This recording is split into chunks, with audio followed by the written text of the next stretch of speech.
출발 새아침, 원로가 전하는 탁월한 식견과 이야기. 출발 원탁회의.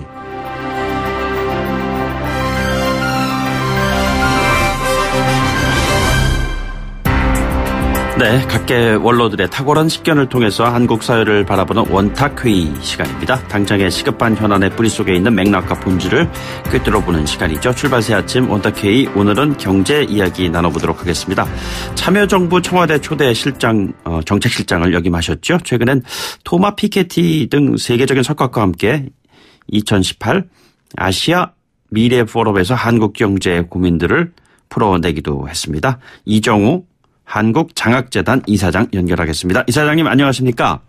예, 안녕하세요. 예, 저희들한텐 그 실장님 또는 그 이전에 교수님으로 좀 호칭이 좀 편하신 분이신데요. 어제 장하성 정책실장 그리고 김동연 부총리 여당 지도부가 고위 당정청 협의를 가졌습니다. 보셨는지요? 예, 조금 봤습니다. 예, 좀 총평을 부탁드리겠습니다. 예, 새해 예산을 놓고 470조 원이죠. 네네. 꽤 적극적으로 늘린 셈인데요. 그걸 놓고 이제 야당에서는 삭감을 하겠다 이렇게 벼르고 있고, 네네. 여당에서는 그것을 지켜야 된다 이런 지금 배치된 그런 형국입니다. 예. 저는 당연히 적극 재정으로 간다고 보고요. 네네. 예. 지금 경기가 안 좋고 경제 지표가 여러 가지로 나쁩니다. 네네. 고용 지표도 나쁘죠. 그래서 사람들이 이제 경제가 나쁜 데 대해서 굉장히 말들이 많은데요. 그러나 재정에 관해서 본다면은 대단히 적극적인 재정 확장이 필요한 그런 시점이다. 그렇게 보고 있습니다. 예. 지금 매년 예산안 편성 때마다 슈퍼 예산 얘기가 나오고 있습니다. 이번엔 글로벌 금융 위기 이후에 최대 인상폭인데 말이죠. 예. 이게 지금 언급하셨습니다만 지금 안정적인 세수 확보, 민생 예산의 집행의 시급성 이런 것들을 근거로 제시를 하고 있습니다. 타당하다고 보시는지요? 예, 저는 타당하다고 봅니다. 네네. 민생이 지금 상당히 어려운 게 사실이고, 예. 고용 지표도 나쁘고 이렇기 때문에요. 재정이 확장 기조로 가서 이 어려움을 좀 풀어주는 것이 굉장히 필요한 시점이죠. 네네. 그리고 한국의 재정은 국제적으로 비교해서 대단히 건전 재정으로 유명합니다. 예. 그만큼 그러니까 국가 부채가 국제적으로 비교할 때 굉장히 낮다는 뜻입니다. 네네. 그래서 확장적으로 즉 재정 적자를 좀 쓰더라도 괜찮은 여유가 있는 얼마 안 되는 나라에 속하거든요, 한국이. 예. 그렇기 때문에 지금 시점은 확장 재정으로 가는 것이 맞고 저는 정부의 기조가 옳다고 봅니다. 예. 자유한국당 같은 야당 쪽에서는 그러나 좀 다른 생각을 하고 있는 것 같습니다. 예를 들자면 소득주도 성장 관련해서 세금 중독 성장이라는 그러한 표현까지 쓰면서 공격을 좀 강화하고 있는 그런 모습입니다. 어떻게 바라보고 계시는지요? 말이 안 되죠. 예. 한국만큼 OECD에서 세금 안 내는 나라가 없거든요. 네네. 근데 그걸 세금 중독 성장이다 이런 아주 좀 모진 말을 만들어내서 공격을 하는데 그거는 네네. 전혀 말도 되지 않습니다. 예. 왜냐하면 이렇게 세금이 적은 나라에서 세금을 좀 늘려서 확장적 재정으로 가야 하는데 그걸 반대한다는 것은 논리적으로 성립하지 않고요. 예. 따라서 저는 자유한국당의 것은 어거지에 불과하다 그렇게 생각합니다. 소득주도 성장 관련해서 연말쯤이면은 그 효과가 나올 수 있을 것이다. 이런 장하성 정책실장의 중반쯤에 그런 언급이 있었습니다. 그런데 그 시점이 내년 초 정도로 또 약간 늦어지는 것 같습니다. 이사장님께서는 어떻게 해석하고 계시는지요? 저는 그런 낙관적인 전망에 대해서는 별로 동의하기가 어려운데요. 네네. 소득주도 성장은 한국이 현 시점에서 꼭 취해야 될 옳은 방향인데, 예. 그러나 지금 문재인 정부가 지난 1년 반 동안 소득주도 성장을 적극적으로 추진하지 않았습니다. 그래서 네네. 저는 좀 유감스럽고요. 예. 그렇기 때문에 그 효과가 얼마 뒤에는 나타날 것이다. 저는 그렇게 낙관적으로 보지를 않습니다. 네네. 대단히 약한 소득주도 성장을 했기 때문에 그 효과도 대단히 미약할 것으로 보고 크게 기대를 하지 않습니다. 적극적으로 추진한다는 것에 예를 들어서 좀 말씀해 주신다면요? 소득주도 성장은 예를 들면 임금주도 성장도 그중에 일부입니다만은 네네. 최저임금 인상 뭐 여기에 많이 주력을 해왔다 이렇게 볼 수 있는데 예. 최저임금 인상은 다 아시다시피 플러스 효과와 마이너스 효과가 있습니다. 네네. 즉 소득은 늘리는데 그 대신 고용을 좀 줄이는 것이죠. 예. 그런 플러스 마이너스가 있기 때문에 크게 긍정적인 효과를 기대하기가 어렵고요. 네네. 그보다 다른 부동산 투기를 잡아서 집값을 안정시키다든가 이런 것이 굉장히 더 중요한 소득주도 성장의 수단이 되는데 네네. 그 점에서 지난 1년 반 동안 집값이 너무 많이 올랐기 때문에 네네. 그것이 오히려 최저임금 뭐 인상의 플러스 마이너스보다 몇 배 더 능가하는 부정적인 영향을 미치고 있습니다. 이것이 지갑을 닫게 만들고 젊은 사람들을 어렵게 하고 있죠. 네네. 또 그리고 복지를 대폭 강화해야 되는데 그렇게 하자면은 증세가 불가피하고 네네. 우리가 세금을 너무 적게 넣는 나라고 그래서 모든 것을 시장에 맡기고 있는 나라인데 여기서 지난 1년 반 동안 복지를 강화해야 된다. 그렇지 않고는 저출산 고령화의 이 위험을 돌파할 수 없다는 점을 국민들한테 좀 설명을 잘해서 네네. 세금을 더 적극 거두어서 해야 되는데 네.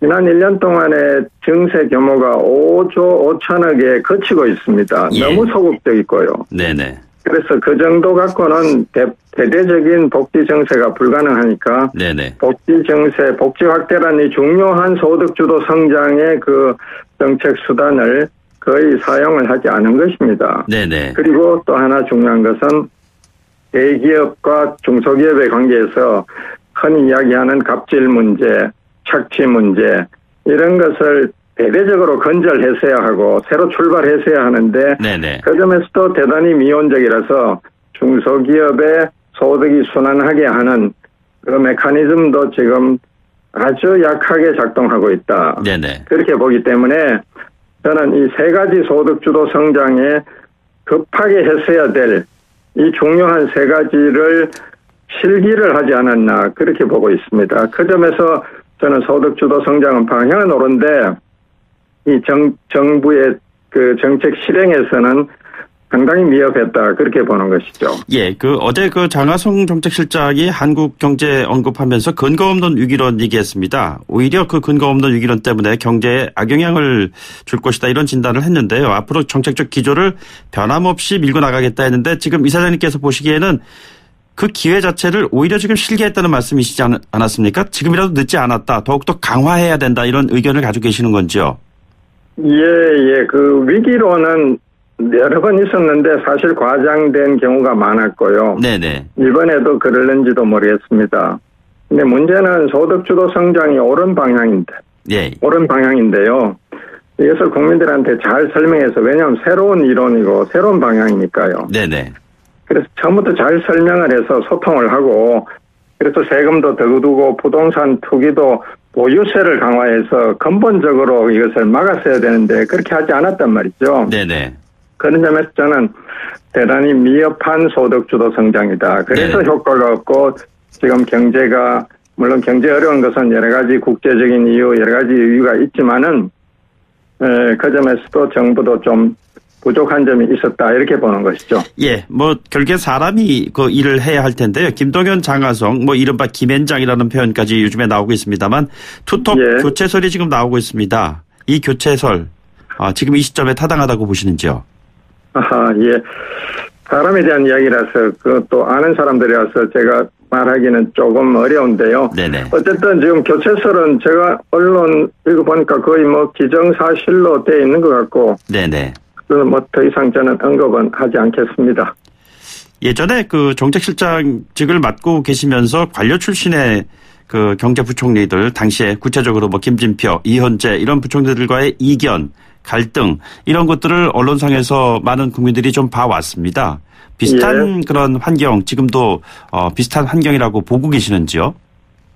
그걸 비슷하다고 비유하는 언론들이 들어있던데요. 네네. 저는 전혀 맞지 않다고 생각합니다. 그때하고 지금하고 다릅니다. 왜냐하면 김진표 부총리하고 저하고 사사건건 불화했다 이런 언론을 본 적이 있고 제가 웃은 적이 있습니다. 네네. 하도 기가 막혀서 웃었는데 말이 되지 않죠. 왜냐하면은 김진표 부총리하고 저는 1년 정도 같이 일을 했는데 한 번도 불화한 적이 없습니다. 네네. 한 건이라도 그런 게 있으면 한번 내놓으라고 그 기자한테 물어보고 싶어요. 예.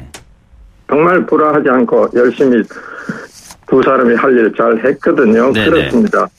근데도 불화라고 몰아가고 그래서 지금 김동연 장하성의 불화에 그 말하자면은 그 과거판이다 뭐 이런 식으로 해석을 하는데 전혀 틀린 해석이죠. 예. 다만 이현재 부총리하고 몇 건에서 불화한 적은 있습니다. 의견의 차이가 있었는데요. 네네. 예를 들면 부동산 문제에서 이현재 부총리가 양도소득세 중과한다는 것을 발표해놓고 갑자기 끝에 의논 없이 유예하겠다 이렇게 발표를 했단 말이죠. 네네. 그래서 그거는 저는 맞지 않다. 정부가 한번 약속했으면 약속한 대로 지켜야 한다.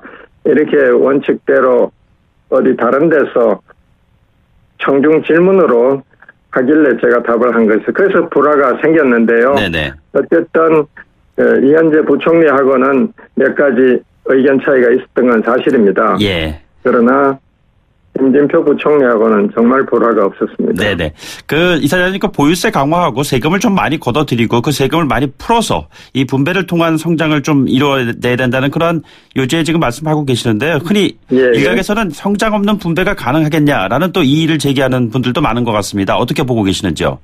예, 성장과 분배는 항상 이제 꼬리에 꼬리를 물고 누가 먼저냐 이제 이런 건데요. 지금은 대세가 네네. 세계 경제학계의 대세 그리고 세계은행, OECD, IMF 모든 국제기구가 공인하는 것이 분배 개선 없이는 성장이 없다 이겁니다. 네네. 분배가 개선되면은 성장이 따라올 것이다. 예. 하는 것을 다들 인정하고 있거든요. 네네. 한국은 특히 불평등이 심하고 지난 IMF 사태 이후 20년간 양극화가 심화됐기 때문에 이런 나라일수록 소득주도 성장, 즉 분배를 개선해서 성장을 가져온다. 네네. 이것이 대단히 타당한 그런 나라이죠. 예, 이번 경제적 불평등 말씀하시고 그랬는데요. 이 같은 정책적인 실행을 해 나가는 데 있어 갖고 그렇다면 어떠한 분들이 향후 정책의 일선에 좀 견인차 역할을 해야 된다고 보시는지 구체적인 거명을 하기가 좀 어렵다고 그러셨는데 어떤 사람들이 그럼 돼야 된다고 보시는 겁니까? 예, 사람 이름을 들기는 그렇지만은 네네. 저는 청와대 정책실은 개혁적인 경제학자가 맞는 것이 좋다. 경제 전체를 보는 눈이 있어야 합니다. 네네. 그리고 반드시 개혁적이어야 하고요. 예. 네, 보수적인 경제학자들이 꽤 많지만은 그런 사람은 지금 시대에 맞지 않는다 이렇게 보고요. 네네. 총리의 경우에는 두 가지가 다 가능한데 개혁적인 경제학자가 들어가는 방법이 있고 네네. 또는 관료 중에서 아주 신망이 두터운 정말 후배들의 존경을 받는 경제 관료들이 들어 계시거든요. 네네. 예, 그런 분들이 들어가서 지휘봉을 맡으면은 저는 일이 잘 될 것이다 이렇게 봅니다. 예, 정책실장 하마평에 오르고 있는 김수현 수석 같은 경우에도 개혁적이라고 보고 계시는 건가요?